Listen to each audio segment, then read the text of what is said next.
भाई साहब, आप लोग पहले अपना परिचय दें। मैं Anil Mishra, mining minerals truck association का अध्यक्ष। आप लोगों के माध्यम से अपने समस्त ट्रक मालिकों का दुख दर्द जो भी है वो आप लोगों के सामने प्रकट करना चाहता हूँ। आज विगत दिनों से शाहकार ग्लोबल कंपनी निरंतर रेट में बढ़ोतरी करते चली जा रही है, जिसके वजह से हम समस्त मोटर मालिकों को बाज़ार में गाड़ी ले आके बेचने में बहुत समस्या आ रही है।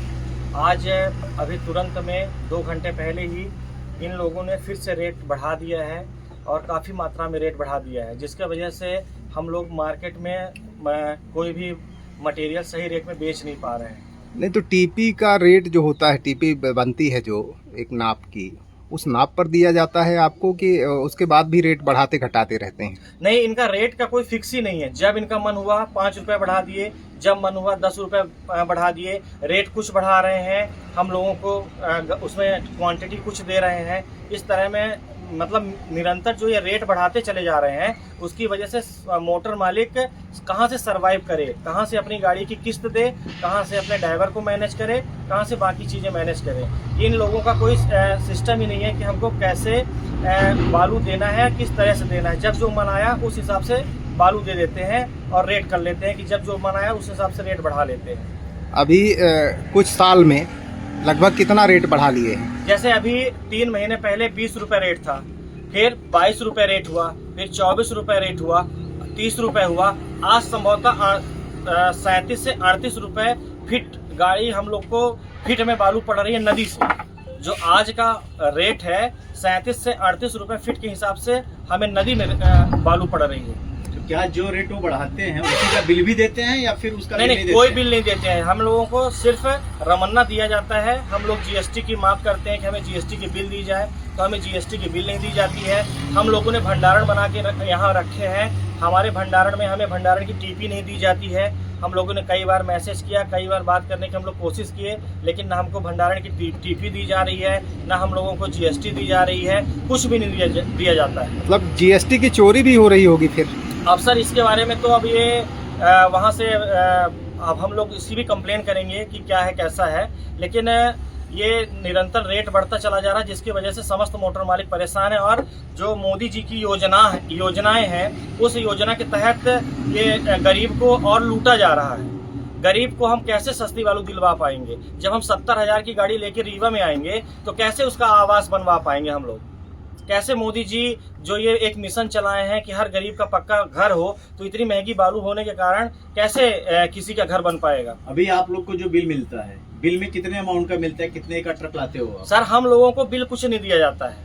हम लोग ये जानना चाहते हैं कि क्या कितने रुपए फिट सरकार इनको बालू देती है और कितने रुपए फिट ये हमें बालू देते हैं, जिसका कोई भी मतलब आप कह सकते हैं जानकारी किसी के पास नहीं है। आप पैसा पेमेंट करते हो? हम पेमेंट करते हैं, तो हम पेमेंट होता है कि आप 800 फीट का टोकन है, तो 800 फीट का टोकन जो प्रेजेंट टाइम में रेट है 30 रुपए रेट है, तो 30 रुपए के हिसाब से मिलेगी गाड़ी।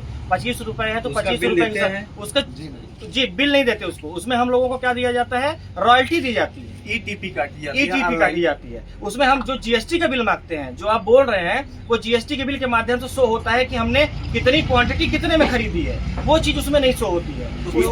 ईटीपी में क्या उसमें अमाउंट शो होता है? नहीं, उसमें अमाउंट नहीं शो होता। उसमें सिर्फ ये शो होता है इस नंबर की गाड़ी है और इतनी मात्रा में गाड़ी ले जा रही है, जिसकी क्वांटिटी की टीपी ये है। उसमें रेट का कोई निर्धारित नहीं रहता कि हमने कितने में खरीदा और कितने में बेचा। सर वो परमिट है, ट्रांसपोर्टेशन की परमिट है, जो और उससे ज्यादा कुछ नहीं है। जो हम मटेरियल ले जा रहे हैं उसका ट्रांसपोर्ट करने का सरकारी वैधता लाइसेंस है। वो किन कंपनियों का भी ठेका है?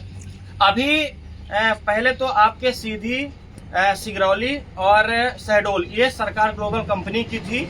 अब ये लोग सिंडिकेट बना लिए हैं। सिंडिकेट में सीधी, सतना, शहडोल, उमरिया, कटनी, मैहर, जबलपुर, ये सब एक सिंडिकेट बन गया है। तो सिंडिकेट के माध्यम से सारी चीजें सेट हो गई हैं कि हम एक गाड़ी लोड करेंगे तो इतने में लोड करेंगे, इस गाड़ी को लोड करेंगे तो इतने में लोड करेंगे। कस्टमर कहाँ जाएगा?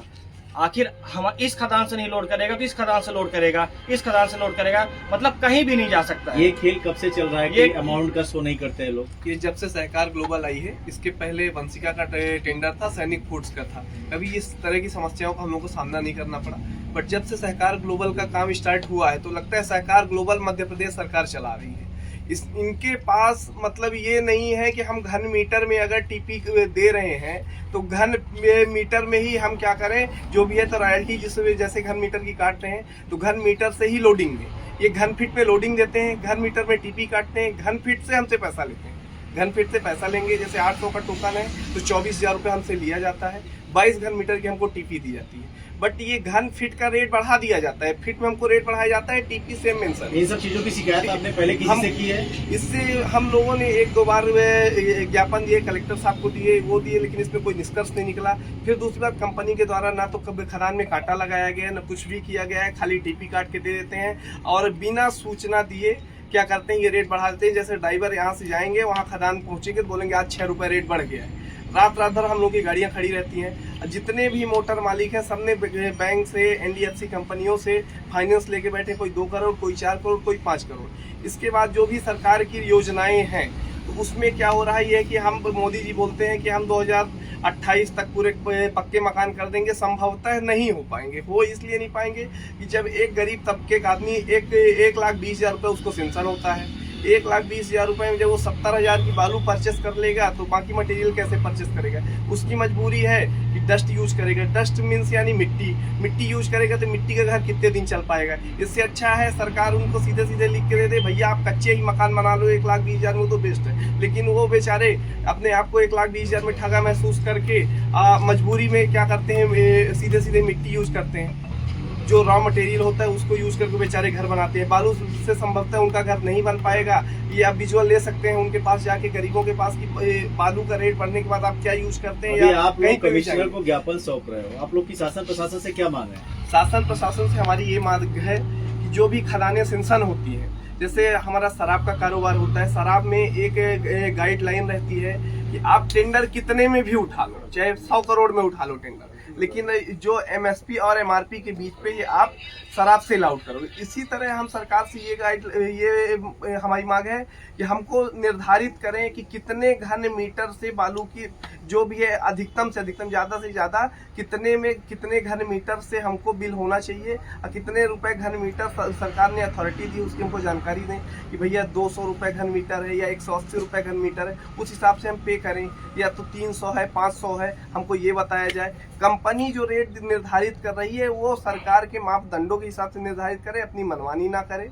या तो फिर इसमें अगर हमको कोई आश्वासन नहीं दिया जाता है तो हमारी मजबूरी है कि हम अपनी गाड़ियां खड़ी करके शांत रूपों में पेड़ कहीं पे परमिशन लेके धरना करेंगे जब तक इसकी हमको जानकारी नहीं जाए। तो आपकी गाड़ियों की किस्त कैसे जमा होगी जब धरने पर बैठ जाएंगे? गाड़ियों की किस्त उसको हम क्या करेंगे, चाबी क्या है कि 1 हफ्ते 10 दिन का टाइम मांगेंगे, देंगे तो ठीक है, नहीं जमा हो पा अभी भी नहीं हो रही है। कमिश्नर साहब को ले जाके चाबी सौंपेंगे और बोलेंगे कि हमारा लोन सरेंडर करवाया जाए, इन गाड़ियों को आप अपने पास रखो, इसके अलावा हमारे पास कोई दूसरा ऑप्शन नहीं है। हम सरकार से भी यही डिमांड करते हैं, सहकार ग्लोबल सरकार चला रही है, सरकार के नीचे सहकार ग्लोबल अगर है तो मापदंड डिसाइड करें। भाई अगर आप रेट बढ़ा रहे हो तो गैजेट प्रकाशन करो, पेपर में दो, ऐड करो कि हम रेट बढ़ाने वाले हैं, ठीक है। इसमें क्या है, 1 नहीं 10 जिले प्रभावित होते हैं। जैसे रीवा में कोई खदान सेंशन नहीं है, सीधी में खदान सेंशन है, सिगरौली में सेंशन है और शहडोल में। तो यहाँ जो है तो रीवा हो गया, मनगवा हो गया, मऊगंज हो गया, कई ऐसे जिले जहाँ खदानें सेंशन नहीं है। तो रेत आने का तो निश्चित स्थान है, लेकिन रेत कहाँ तक जाती है कोई डिसाइड नहीं है। इवन बगल में हमारे प्रयागराज भी है, वहाँ पे भी यहाँ से बालू जाती है, लेकिन रेट इतना ओवर जाने से क्या होता है, आपका एसोसिएशन कहाँ विरोध करेगा? अभी कहाँ? हमारा एसोसिएशन अभी रीवा में एक्टिव है, सतना में भी बात चल रही है, सतना के भी लोग हमारे साथ आ रहे हैं, सीधी के लोग भी हमारा सहयोग कर रहे हैं, व्यवहारी में भी हमारी बात चल रही है, वो भी सहयोग कर रहे हैं। हमारा ये है पूर्ण रूपेण सहकार ग्लोबल का विरोध करना। साथ में उनके एक जिला और है उमरिया, जिसमें बाबा महाकाल का भी है। बाबा महाकाल ने सहकार ग्लोबल से सिंडिकेट किया हुआ है, तो हम इनका विरोध करेंगे, शांत रूपेण करेंगे, अपनी गाड़ियां खड़ी करके करेंगे। उसी के परमिशन के लिए हम कमिश्नर साहब के पास जा रहे हैं और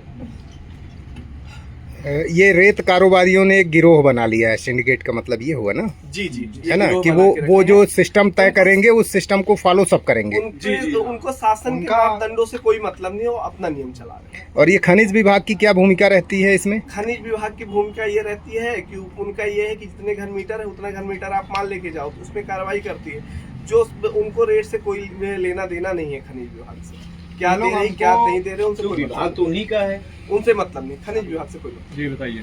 हम लोगों को कभी भी आज तक जब भी हम लोग चला रहे हैं गाड़ी, जब से चला रहे हैं, कभी भी हम लोगों को जितना हम लोग माल लेके आते हैं खदान से उतना की टीपी हम लोगों को कभी नहीं दी गई। हम लोगों के ऊपर कार्रवाई भी होती है। अभी हम लोगों की गाड़ी 25-25 दिन सीधी में खड़ी हुई थी यही कार्रवाई के चलते, और ये सहकार ग्लोबल और सरकार की ही लड़ाई थी। कलेक्टर और उनकी लड़ाई आपस में चल रही थी। हम लोगों की कम से कम 45 गाड़ियां 25 दिन सीधी में थानों में खड़ी थी। जैसे वहां से छूटी तो फिर इनका नाटक चालू हो गया।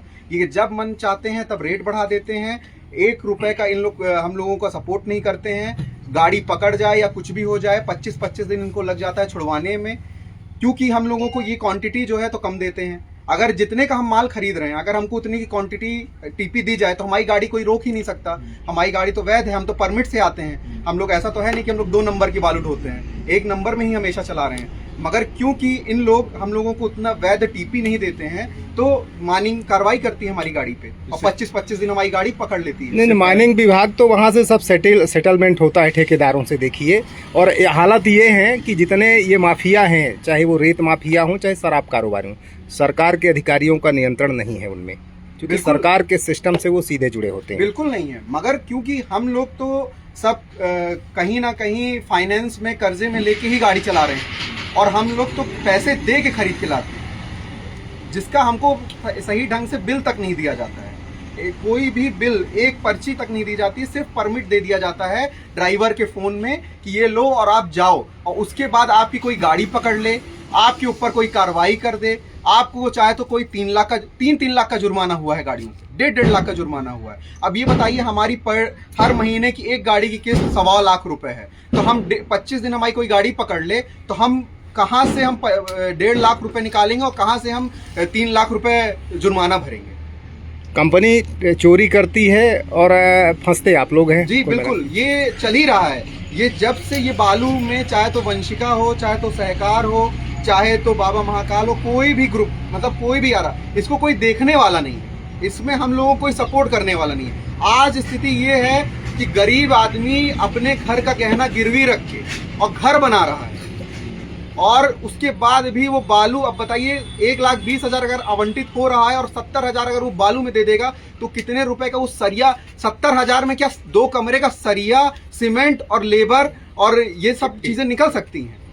तो ये क्या पॉसिबल है? इसके लिए आपने जनप्रतिनिधियों, विधायक, सांसद, इनसे भी आपने बात नहीं किया? बिल्कुल, पिछले बार जब हम लोगों की गाड़ियां 25-25 दिन पकड़ गई थी तो हमने सबसे बात की, मगर उसका कोई निष्कर्ष नहीं निकला।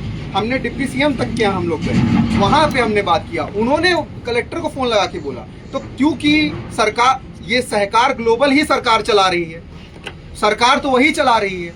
सरकार मोहन यादव सीएम साहब अपने नहीं चला रहे हैं, सहकार ग्लोबल चला रही है। तो या डिप्टी सीएम के भी कहने पे कुछ नहीं हुआ। कम से कम 4 बार डिप्टी सीएम ने सीधी कलेक्टर को फोन लगाया था कि गाड़ी इनकी रिलीज की जाए। इनकी कोई गलती नहीं। अगर आपको कोई आपका गलत हो रहा है, आप वो सही ढंग से काम नहीं कर रहा है सहकार ग्लोबल वाला, तो उसके ऊपर कार्रवाई करो, उसका टेंडर रद्द करो। आप इनके ऊपर, जो कि मोटर मालिक जो कर्जे पे गाड़ी खरीदे हैं, उनकी 25-25 दिन आप गाड़ी पकड़ के नहीं रख सकते हो।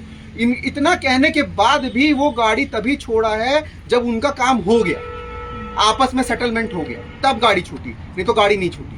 25 दिन हम लोगों की गाड़ियां, 45 गाड़ियां पकड़ी खड़ी थी थाने में। कितने बजे ज्ञापन सौंपने जाएंगे आप लोग? जस्ट अब बस हो गया है, ये ले लिए हैं, बस आधे घंटे यहाँ से निकलेंगे तो हम लोग ज्ञापन सौंपेंगे। और मेरा शासन प्रशासन से हाथ जोड़कर निवेदन है कि आप कुछ किसी भी कंपनी को और किसी भी के लिए अगर किसी को टेंडर दे रहे हैं तो उसके पीछे जाके ये भी पता करना जरूरी है कि हम कितने में टेंडर दिए हैं और आप आम नागरिक को, पब्लिक को कितने में सामान बेच रहे हो। ये भी चीज शासन प्रशासन ठेकेदारों से ले, ताकि क्राइसिस न बढ़े, रेट न बढ़े और सबका संतुलन बराबर चलता रहे। नहीं आम आदमी, गरीब आदमी घर नहीं बनवा पाएगा और वो बिना घर के ही रह पाएगा, और हमारे मोदी जी की जो योजना है वो सिर्फ कागज में ही रह पाएगी। और हम लोग आज से अनिश्चितकाल के धरने पे जा रहे हैं। हाँ। जब तक ये मांगे पूरी नहीं होंगी, जब तक हम लोगों के साथ इनकी न्याय नहीं तानाशाही होगा। खत्म नहीं होगी, हाँ। तब तक कल से रीवा में बालू किसी भी गाड़ी में नहीं बिकेगी, नहीं बिकेगी। ना गाड़ी चलेगी, ना टोटल बंद बालू।